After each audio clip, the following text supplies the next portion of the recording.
పూజ్యులు మన రాష్ట్ర ముఖ్యమంత్రి శ్రీ నారా చంద్రబాబు నాయుడు గారికి, అదేవిధంగా సహచార మంత్రివర్యులు, కౌన్సిల్ చైర్మన్, డిప్యూటీ చైర్మన్ గారు, legislative assembly chairman, deputy chairperson గారు, మరి పెద్దలు పాస్టర్లు వచ్చారు, ఫాదర్లు వచ్చారు, అదేవిధంగా బిషప్లు కూడా వచ్చారు. వారందరికీ నమస్కారాలు తెలియజేస్తా ఉన్నాను. ఇక్కడికి విచ్చేసిన మహానుభావులందరూ కూడా చాలా సంతోషం, చూస్తుంటే చాలా సంతోషంగా ఉంది. ఈరోజు ఈ కార్యక్రమం చేయడానికి కారణం, రేపు క్రిస్మస్ ఉంది కాబట్టి క్రైస్తవ సోదరులందరికీ శుభాకాంక్షలు తెలియజేసిన అవసరం ఉందని చెప్పి ఈరోజు ఈ కార్యక్రమం రాష్ట్ర వ్యాప్తంగా, ఇక్కడ జరిగే కార్యక్రమం రాష్ట్ర వ్యాప్తంగా జరుపుకోవడానికి అవకాశం ఇచ్చారు ముఖ్యమంత్రి చంద్రబాబు నాయుడు గారు. అందరికీ కూడా ఒకటే కాదు, రెండు కాదు, ఆ అవకాశాన్ని మనం సద్వినియోగం చేసుకుంటా ఉన్నాం. కాబట్టి మన కష్టాలు ఉన్నాయి, ఇబ్బందులు ఉన్నాయి, అవి తీర్చడానికే వారు ఇక్కడికి వచ్చారు. మీరు ఆలోచించుకునే అవసరం ఉంది. క్రైస్తవ సోదరులారా, నేను కూడా ముస్లింను, మీరు క్రైస్తవులు, మనమందరం ఒకే ఆర్జిన్ నుంచి వచ్చిన వాళ్ళం. మీకందరికీ బాగా తెలుసు. ఇక్కడ భారతదేశంలో ఉండే ముస్లింలందరూ కానీ క్రైస్తవులు కానీ బాగా పేదవాళ్ళం మనమందరం. మనకెవరు ఆదుకోవాలా? ప్రభుత్వాలు ఆదుకోవాలా? యా ప్రభుత్వం ఆదుకుంది మమ్మల్ని? మీరు ఆలోచించినారా? ఎవరన్నా ఆదుకున్నారా మిమ్మల్ని? గత 5 సంవత్సరాలు ఒక పని ఏమైనా జరిగిందేమో క్రైస్తవులకు? చెప్పాలని ధైర్యంగా అడుగుతా ఉంటా. కేవలం మహానుభావుడు చంద్రబాబు నాయుడు గారు దయచేసి తప్పని చేయలేదు. 2002 హైదరాబాద్లో క్రైస్తవులు కూడా చర్చిలకు డబ్బులు ఇవ్వాలని నిర్ణయం తీసుకోవడం జరిగింది. అంతవరకు లేదు. ప్రవేశపెట్టిన వారు చంద్రబాబు నాయుడు గారు. అప్పుడు పాల్ బియాన్ గారు వచ్చి సార్తో చెప్తే, సార్ నన్ను పిలిపించి ఫరూక్ వాళ్ళు కూడా ప్రవేశపెడదామన్నారు. వారికే కాదు, సిక్కులు కూడా మా అమీర్పేటలో గురుద్వారా కూడా కట్టించా మనం. నేను రాష్ట్ర వ్యాప్తంగా, నేను నా నియోజకవర్గంలో ఎక్కడ కావాలంటే ఎక్కడ చర్చలు కట్టించా. పేదవారు ఉన్నారు, గ్రామాల్లో కట్టుకోలేరు, ఆ స్థితిగతులు లేవు, పేదవారు కాబట్టి వారికి ఆదుకాలు కాబట్టి మా ముఖ్యమంత్రి గారు ఇచ్చారు కాబట్టి అందరికీ రాష్ట్రంలో ఇవ్వడం జరిగేది. ఎన్ని చర్చలకు ఇచ్చినామా? కొన్ని వేల చర్చలకు ఇచ్చినాం. కాంపోజిట్ స్టేట్ ఆడుకుంటే ఈరోజు తెలంగాణలో జరిగే కార్యక్రమాలన్నీ ప్రవేశపెట్టింది చంద్రబాబు నాయుడు గారు.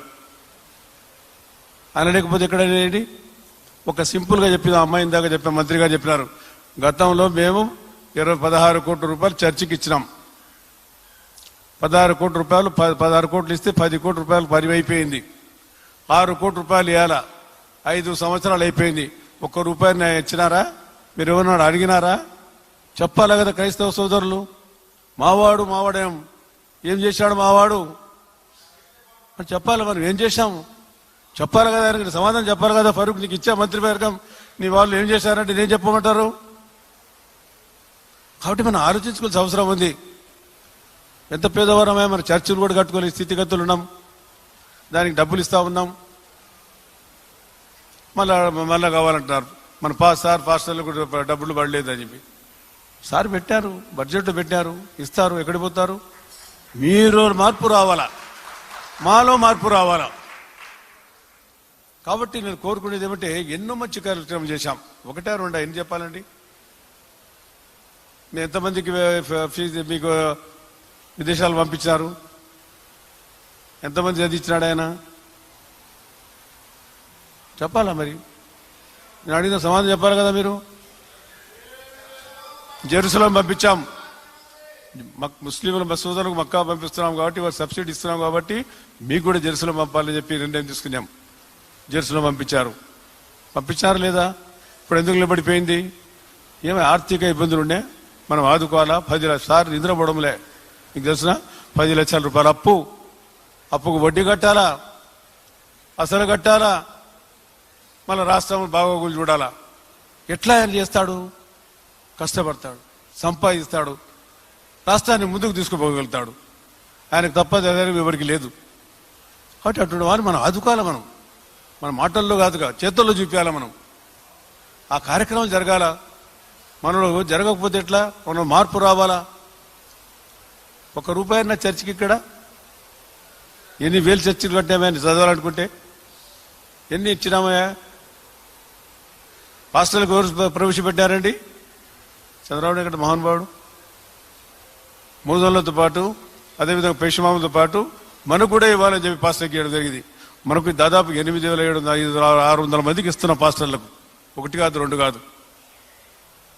మన మైనార్టీలకైతే 5,000 మందికి ఇస్తున్నాం, మనకైతే 8,000 వచ్చేలకు ఇస్తా ఉన్నాం. దాదాపు 7 లక్షల మంది క్రైస్తవ సోదరులు ఆంధ్ర రాష్ట్రంలో ఉన్నారు. వారి బాగోగుల కోసం మన పేదవారు కాబట్టి వారి ఆదుకాల ఉద్దేశంతోనే కదా ఇవన్నీ కార్యక్రమం చేశారు. ఇప్పుడు డబ్బులు లేవు, మోదోళ్ళు అడుగుతా ఉన్నారు, మీరు అడుగుతా ఉన్నారు. ఏ రకంగా ఇవ్వాలనేది ఆలోచన చేయాలి కదా. పుణ్యాన్ని నాశనం చేసిపోయా, సర్వనాశనం చేసిపోయా, గజనీ మహమ్మద్ కన్నా ఎక్కువ దోపిడీ చేసిపోయా. ఏం మిగిలింది రాష్ట్రానికి? రాష్ట్రం అంతా దోపిడీ జరిగిందా లేదా? మనం చెప్పాలి కదా. మీరు షాదీఖానాలు కట్టేసి ముస్లింల కోసం కట్టలేదా? కమ్యూనిటీ హాల్ మీకు కట్టలేదా? మీరు మీకు ఇచ్చిన మేము ఇండివిజువల్సే మా మీద కోపము, ఏమి యూనియన్ మీద ప్రేమ. ఇది ఎక్కడ న్యాయమా? ఇది నాకు ఆశ్చర్యమైన. ఆయన సొంత జిల్లా ₹1 ఇచ్చినాడా ఏడ చర్చకు? చెప్పండి. ఆడ షాదీఖానా కట్టించాం సార్, ఆడ హజ్ పోయే వాళ్లకు కడపలో ఏర్పాటు చేస్తామని 24 కోట్లు ఇస్తే ఆయన స్థానికంగా ఉండే ముఖ్యమంత్రి అది శిథిలావస్థ అయిపోయింది. ఇప్పుడు 5 ఏళ్ళు దాన్ని పట్టించుకున్నాడే. ఎవరు పట్టించుకోవాలి? ఆడ లేరు మైనార్టీలు, ముస్లింలు. ఎందుకు పట్టించుకోలేదు? ఆయన బాధ్యత కాదా? ఆయన కర్తవ్యం కాదా? ఒక ముఖ్యమంత్రి సొంత జిల్లాలో ఎంత సిగ్గుచ్చేటండి. కాబట్టి ఏదైనా చేయాలంటే మహానుభావుడు చంద్రబాబు నాయుడు గారు చేస్తారు. మీరు అడుగుతా ఉన్నారు. ఈరోజు మంచి రోజు, మన కొత్త సంవత్సరం వస్తూ ఉంది. మనం ఆలోచించుకునే అవసరం ఉంది. పనిచేసే వారికి పని చేయాలి మనం. అది నేను ముఖ్యంగా కోరుకునేది. కాబట్టి ఎన్నో ఉన్నాయి, మా మీద బాధ్యతలు ఉన్నాయి. మీ బాధ్యత ఉంది, మైనార్టీ ముస్లింల బాధ్యత ఉంది, క్రిస్టియన్ల బాధ్యత ఉంది, జైల్లో బాధ్యత ఉంది. అందరినీ కూడా మనం సమానంగా చూడాల్సిన అవసరం ఉంది. పాపులేషన్ రేషియోని బట్టి మనం వాళ్ళకి కేటాయించాల్సిన అవసరం ఉంది. చేద్దాం, తప్పకుండా ముఖ్యమంత్రి గారు చేస్తారు. కానీ మనలో కూడా కొంచెం మార్పులు చేర్పులు రావాల్సి వస్తుంది.